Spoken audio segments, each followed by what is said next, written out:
There we go. Not muted anymore. Welcome back to the Pleb Underground. The signal without the slop. When I can get the mute button off. All right, guys, here we go. Let's dive into the stuff that we are going to be covering today. That's right. A lot of hopium about Bitcoin entering the supercycle. Right, because this time it's different, and we've got a whole bunch of charts to show you just how different it really is. A couple of other things we're going to be covering. Pay your taxes in Bitcoin. What? Yeah, that's right. It's apparently that's how the government's going to stack corn besides seizing it from you. 4-year cycle overlay. Where are we? Are we dead? Metaphorically dead? Maybe there's some light at the end of the tunnel. December 26th. So we're hearing two dates. December 19th is a big day, supposedly. December 26th is also a big day because of options expiries. Any one of these things could be catalyst. We're going to cover that. We're going to take a look at some video about the SEC on Bitcoin, crypto, and blockchain. We're going to take a listen to that. They just had that crypto summit. Going to take a look at some eternal paper Bitcoin stuff. That's right, guys. Is it crypto winter for the Bitcoin treasury companies? And of course, there's an update for Samourai, which we are going to go over. And as you guys know, going to give a shout out to the Pleb Underground sponsor, Archimedes Emporium. And we are going to be right back to dive into all the fun. Here we go. Pleb Underground is sponsored by Archimedes Emporium. Discover the pinnacle of precision engineering, starting with their Bitcoin logo wall clock, meticulously machined in Maine from a solid block of aerospace-grade aluminum, ensuring unparalleled durability and performance. Experience the difference of a product made without compromise. Head on over to Archimedes Emporium. All right. We're just going to kick it off with the 4-year cycle overlay. Why? Because we can. Actually, let's take a look right now. We're, what is it? 87,911. Not bad. Not bad. Apparently we're dead. Apparently it's 87K going down to 30 or 40, right? Depending on which bears you listen to. And that's okay, right? That's okay. People can sit there and speculate. Some people are going to speculate we're going higher. Other people are going to speculate the cycle is over and we are just going to go sit at 30 to 40K until miraculously we're just going to move higher. Who knows? Anyways, we're deep inside the mountain now, laboring in the dark. Diamonds and sunlight ahead. I feel like this is, some type of a token reference. Not tokens, but JRR token, right? Not tokens. Let's take a look at the mountain. Meh. So this is us down here, guys. This orange line, right? Like this is us right here in comparison to previous cycles. So does this mean that we are going to pump on the horizon? Does this mean that this cycle was muted?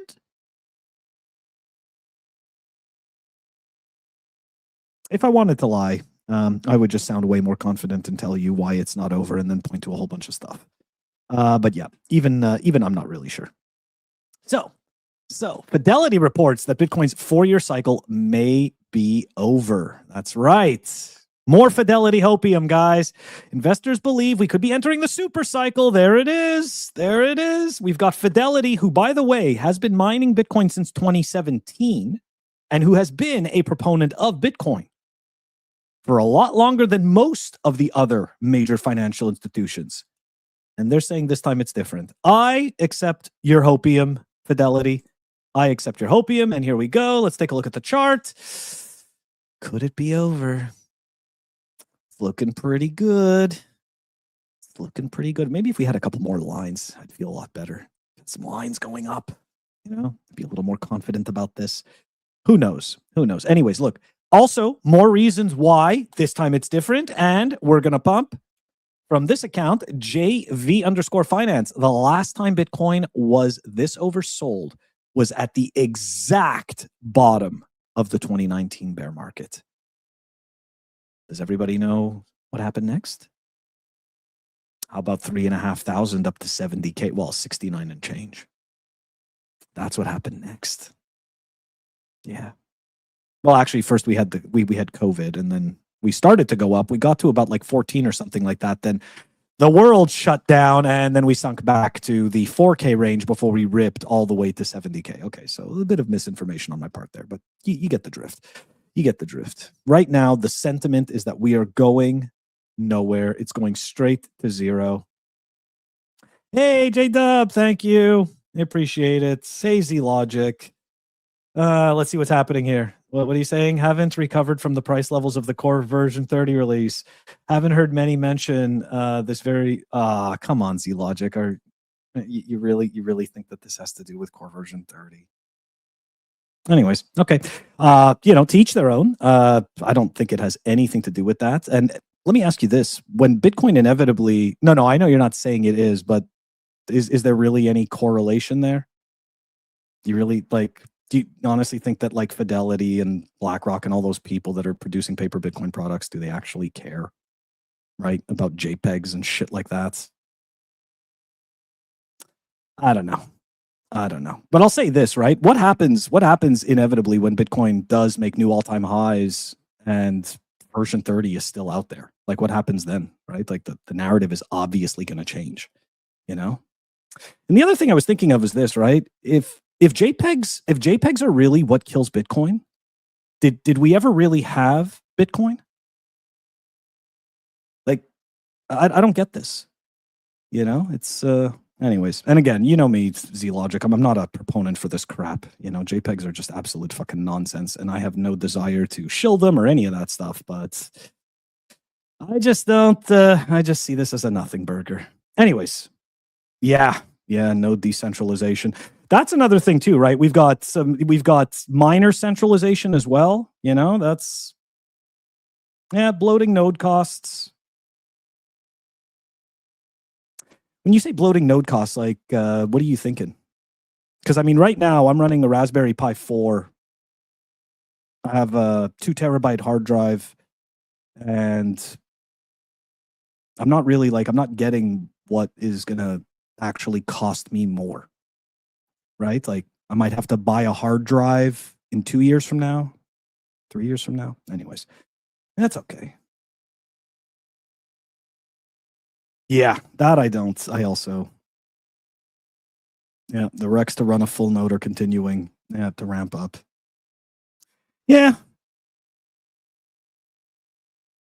That's interesting.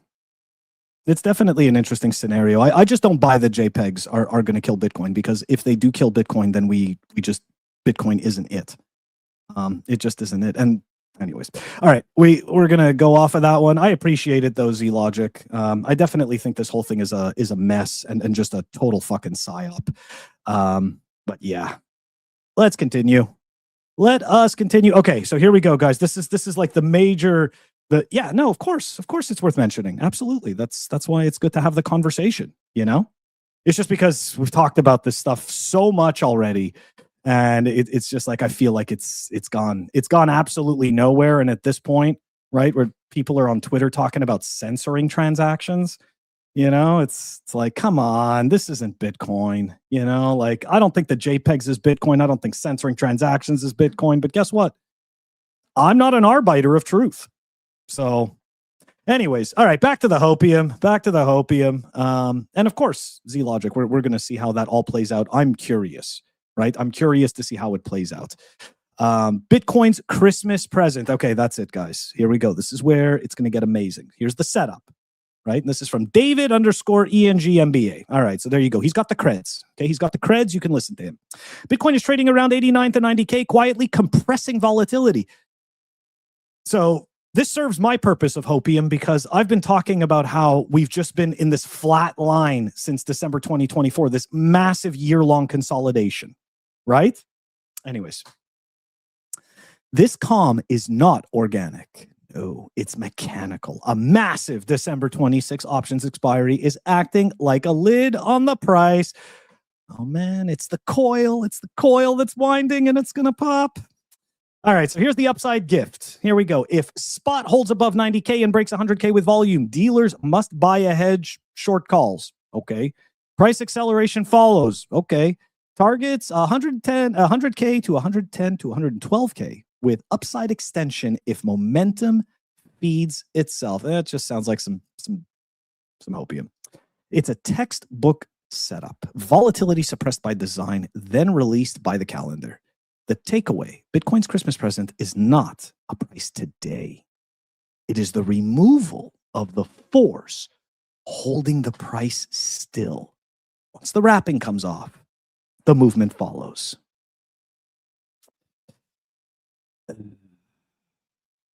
Sounds good. It definitely sounds good. And of course, right, here's the picture that depicts everything, guys. And this massive thing here, this gamma decay timeline that you see, big red candle here, this is the 26th of December, that options expiry, and all of a sudden the stars are going to align. Maybe. Maybe. We'll see.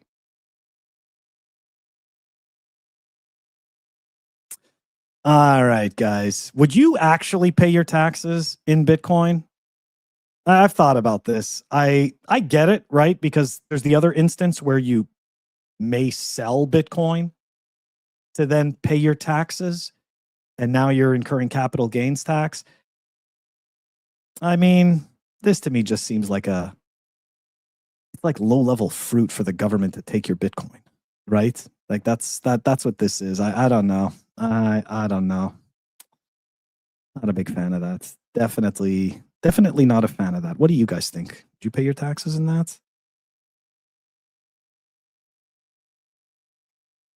Z-Logic, I want to have the conversation, but we're doing the show, and I want to talk about the hopium. I'm super sorry. Dude, if you want to come on the show and we can have the discussion, I don't mind.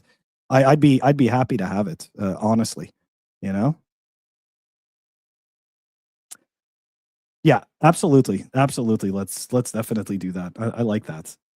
Yeah, that's right. Save on capital gains all day, just replace. Yeah, I just don't like the whole, now you're giving the government your Bitcoin, and it could also be argued that you're doing that anyways when you sell it and you pay your taxes. I don't know. I don't really know. Do you actually think that this is mega bullish for Bitcoin? I don't think this is mega bullish for Bitcoin. IRS pulls in 5.2 trillion a year. Even if 10% in Bitcoin would mean 520 billion in annual inflow. But so is this person, are they assuming that people are buying Bitcoin in order to pay their taxes? Is that what's happening there? I don't know. I don't see how this is bullish for Bitcoin. I think this is bullish for the government getting more Bitcoin, and I don't really care for the government as an entity to have more Bitcoin. So there's that aspect of it. Yeah, I don't see myself paying taxes with Bitcoin. Okay. Anyways, moving on. River, 14 of the top 25 banks in the US are building Bitcoin products for their customers. That's right, guys. If you're crying about the banks trying to get your Bitcoin and creating a whole bunch of Bitcoin products, right? Like you've heard me cry about all of these different things. Guess what? There's nothing I can do. These guys, they're going to do this anyways. If you think for a second that they aren't going to milk this entire space for every penny that they can, we're mistaken. Okay, that's exactly what they're going to do, and this is par for the course. And here is the list from River, right, showing us, hey, the Bitcoin products by the top 25 banks in the US. And this is a big change. This is a big change from just a few years ago. It's no surprise the banks were ever going to get involved. Satoshi in the bitcointalk.org forum there was one particular post that I'm thinking of where he specifically mentions the banks using Bitcoin as a settlement layer. This is not anything new. It seems somewhat inevitable, right? So there you go. Look at that. 25. Very nice. Good number. Good solid number. All right. Let's take a look at what SEC Chair Paul Atkins had to say about the public blockchains. It's so interesting listening to these guys. And I don't think that I don't know if they hear the hypocrisy, but it's funny. Public blockchains are more transparent than any legacy financial system ever built. Every movement of value is recorded on a ledger that anyone can inspect. Chain analytics firms are already exceptional at assisting law enforcement with linking on-chain activity to off-chain identities. In other words, pushed in the wrong direction, crypto could become the most powerful financial surveillance architecture ever invented. Indeed, if the instinct of the government is to treat every wallet like a broker, every piece of software as an exchange, every transaction as a reportable event, and every protocol as a convenient surveillance node, then the government will transform this ecosystem into a financial panopticon. Panopticon. And that's exactly what they're going to do. And you notice how he's praising Chainalysis. Interestingly enough, if you take a look at a lot of Lola Leitz's work, right, where she pushes back on a lot of this Chainalysis stuff, and she's not the only one, you can see that they are not, it is not an exact science, and they are doing a whole lot of hocus pocus and guesswork. Okay. And the last thing any individual wants is to end up in the crosshairs of that hocus pocus guesswork. So I am weary about this, right? And the whole thing about the public blockchains, guys, there's only Bitcoin. That's it. Bitcoin is the thing that does all the other things. Bitcoin, when they're talking about all these qualities, they're just talking about Bitcoin, right? Whatever happened to XRP's initial blocks? Wasn't there like 33,000 blocks missing from the original chain from XRP, right? Or what about the fact that Ethereum had the DAO hack and had to fork? Ethereum failed within its first 2 years of existence. It's a public blockchain, technically, right? Of course, I'm going to just ignore the Ethereum Foundation and all the managers. But technically, it's a public blockchain. So it's all just nonsense. It's all just about Bitcoin. These guys are just muddying the waters. At the same time, this technology allows for privacy-preserving tools that the analog world could not provide, such as zero-knowledge proofs, selective disclosure, and wallet designs that allow users to prove compliance without handing over their entire financial history or personal details to intermediaries or to the government. One can imagine systems where a regulated platform can demonstrate that its users have been screened without the ability to retain a permanent person-by-person map of every payment, trade, or donation. These tools will also help our markets to continue to function smoothly as they move on-chain. Complete financial transparency inherent to public blockchains can disincentivize important financial markets activity. For example, many institutions depend on the ability to build positions, test strategies, and provide liquidity without instantly telegraphing that activity to yes. Always appreciate that, right? These guys. competitors and to predatory. They can have privacy. They can have privacy. It's totally different. Traders. If every order, hedge, and portfolio adjustment was suddenly visible in real time, we could invite front-running, copycat behavior, and pile-on dynamics that make it harder, not easier, for firms to manage risk. Market making and underwriting become far less attractive if every inventory balance or client flow is immediately exposed to the marketplace. This technology makes it possible to balance the government's interest in deterring threats to our national security and the American public's interest in privacy. But to best strike this balance, we must make certain that Americans can use these tools without immediately falling under suspicion. Yeah. Narrator, you'll be falling under suspicion. Oh, the lies. Oh, you gotta love it. See, this is what you gotta do, right? You gotta lull people into it. And this is kind of reminds me, like 8 months ago, I put out this tweet about the Pied Piper, right? Leading all the rats, right? Like down the street, and this is exactly what we're seeing. Right? They're gonna lull everybody into a sense of safety and security. This is just a typical thing. Guys, we're gonna keep ourselves in check because we all know how the government keeps itself in check. So of course, they're never going to abuse any type of power or tool that they get their hands on. So we could rest assured, right? Because regulations, and you can trust people. Yeah, it's gonna be an interesting decade, huh? What are we? We're almost halfway through it. Oh boy. Anyways, all right. Let's continue on. So, the crypto winter, guys. That's right. Over 180 public companies currently hold crypto on their balance sheets, with roughly 100 of the total having followed some version of the playbook that MicroStrategy pioneered in 2020 by issuing debt and equity to rapidly accumulate Bitcoin, but with no plan to actually bring money in order to be able to keep the Bitcoin. Investors have punished Strategy's imitators even worse over the past month. Naka tumbled 39%, and they're being nice. They're being generous here, okay? 39%, that's just in the last month. This thing is down like, what were we at? It was like $15, and it's sitting at like 30 cents or something. This thing just died. Anyways, what else? Eric Trump's American Bitcoin, ABTC, is down 60%. And Pomp's ProCap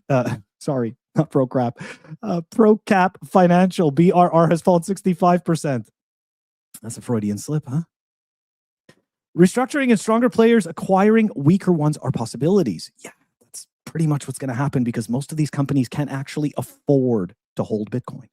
According to Will Owens, a research analyst for Galaxy Digital, in other words, treasury companies are about to enter their own Darwinian phase. No, really? Definitely surprised about that one. Anyways, guys, that's right. It happened yesterday. This has been all the buzz, right? President Trump says he is going to consider pardon for the CEO of Samourai. Let's take a look at that. Real quick. Mr. President, this week a man named Keone Rodriguez is going to federal prison for creating crypto privacy software. The case was started under the Biden administration, but your DOJ kept it going and secured the conviction. A lot of people in crypto are saying that this man should be pardoned. Are you familiar with the case at all, or would you be interested? I've heard about it. I'll look at it. Why, you think he should be pardoned? Sounds like it. Sounds like, based on your question. Many people in the Rodriguez, we'll look at that, Pam. Okay, let's take a look at it. You'll have to tell me. I don't know anything about it, but we'll take a look. Very nice. Hats off to the reporter that asked that question, and I like Trump's response. Like, you sound like you want that. Yeah, it's like, yeah, because this is insane that this guy is going to go to jail for writing code. Okay, like, this is just absolute nonsense. And yeah, this is why we're in a freaking clown world. Like, this is why we cannot have nice things. It's too bad. And guys, of course, right? This link is always in. It's in the show notes. If you want to go and donate to the cause, or if you want to sign the petition in order to free Bill and Keone. And some people, I saw a post about people saying, like, why isn't Bill, being featured or anything like that. Keone responded and explained, like, he's not a public guy. Like, I know it sounds crazy, but there's some people who genuinely don't desire to be in the public eye, right? They just want to do the work, and that's perfectly fine. And Keone has chosen to be the I guess the front man for this, to try to help and bring attention to the fact that these guys are going to go to jail for reasons that don't actually exist. Banks can commit. We talked about this last night on Bitcoin Tonight. You've got banks that facilitate money laundering every single day, and all they do is pay a fine. This guy writes code, and they're like the most evil people in the financial world. It's insane. All because what? Because they want people to maintain their privacy. This is nuts. This is just nuts. Anyways. Yeah, that's right, guys. Yeah, I agree. I totally agree, man. Even though it was a honeypot, they shouldn't go to jail. And again, I just want to point out, if you ran your own instance, right, and you didn't use their, like the Samurai's whirlpool, to my knowledge, your data was not exposed. To my knowledge. But anyways, yeah, it's I don't think these guys should go to jail. And like I've said a few times already, it sets a precedent, right? It sets a precedent. What it does is it lowers the bar. Okay, well now we need regulation. Now we need to define what type of software you're permitted to create. Right? Now all of a sudden we have guidelines as to, what type that, what type of privacy can you put in? What is allowed by the government? It's a very slippery slope. It gets very creepy, very dystopian. And even though we hear these politicians or comments from Paul Atkins, the SEC chair, they make these comments that make it sound like, hey, we're looking out for your best interests, the individual person. Make no mistake, that is just pandering. It's just words. In the end, we've always seen more regulation. In the end, we have always seen more encroachment on our privacy and our personal freedoms. Sorry. The government doesn't gain power and control by giving you, me as an individual, more power and control. That's not how this works. Anyways, guys, that does it for today. Have a great rest of the day, and I will catch you all tomorrow, 12:10 p.m. Eastern. Take it easy.